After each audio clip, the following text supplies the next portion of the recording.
ఈరోజు మీకు నేను ట్రైన్ జర్నీతో నాకున్న అవినాభావ సంబంధం గురించి చెప్తానన్నమాట. చూసి జాలిపడండి. ఎందుకంటే ఇది నేను సెకండ్ టైం వందే భారత్ ఎక్కడం అనమాట. సికింద్రాబాద్ టు వైజాగ్ వెళ్ళేది. నేను లాస్ట్ టైం ఎక్కినప్పుడు కరెక్ట్గా 3కి లేట్ అయిందనమాట. ఒక 2 to 3 minutes ముందు వచ్చాను స్టేషన్కి. అది 3:10 అలా స్టార్ట్ అయింది. రాజమండ్రి వెళ్ళేసరికి 1 hour లేట్ అయిందనమాట. ఈసారి ఏంటంటే ట్రాఫిక్లో లేట్ అవుతుంది కదా అని కొంచెం ఎర్లీగా స్టార్ట్ అయ్యాను. బట్ ఎంత ధీమాగా వెళ్ళినా నా అదృష్టం కొద్దీ ట్రాఫిక్ లేదు. 2 కల్లా రీచ్ అయిపోయాను. బట్ ఆ రోజు ట్రైన్ 4కి అనమాట. లేట్ 1 hour లేట్ అని మెన్షన్ చేశారు. సో 2 hours వెయిట్ చేయాలి. నాలాంటి వాళ్ళు చాలామంది అన్నారు అనుకో. అలా స్టెప్స్ మీద కూర్చుని మూవీ చూడడం స్టార్ట్ చేశాను. చాలాసేపటి వెయిటింగ్ తర్వాత ఆఖరికి 4:10కి వచ్చింది ట్రైన్.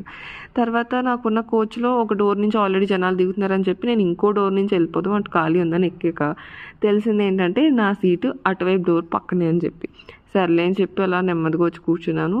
వరంగల్ వచ్చేసరికి 7 అయింది. సరే కాసేపు మ్యూజిక్ మూవీ చూస్తూ అలా బుక్ చదువుకుంటూ కూర్చున్నాను. విజయవాడ వచ్చేసరికి 10 దాటేసింది. ఫుల్ ఆకలి వేస్తుంది, నీరసం వచ్చింది. తెచ్చుకున్న స్నాక్స్ అన్నీ అయిపోయాయి. నేనేమో నో ఫుడ్ ఆప్షన్ చూస్ చేసుకున్నాను. సో బట్ ఆకలేసి వాళ్ళని అడిగా, నేను మనీ పే చేస్తాను, నాకు ఫుడ్ సర్వ్ చేస్తారంటే చేస్తామన్నాడు. ఎంతో గొప్పగా ఉంటుందేమో అనుకున్నాను. బట్ పెరుగన్నం తప్ప ఏది తినడానికి కూడా నచ్చలేదు. పన్నీర్ కర్రీలో ఉప్పు లేదు. నేను ఆ పప్పుని చూసి సాంబార్ అనుకున్నాను. ఆ రోటీస్ అయితే ఉడకనే లేదు. బట్ ఏదో ఒకటి తినాలి కదా అని చెప్పి నోరు మూసుకుని అదే తిన్నాను.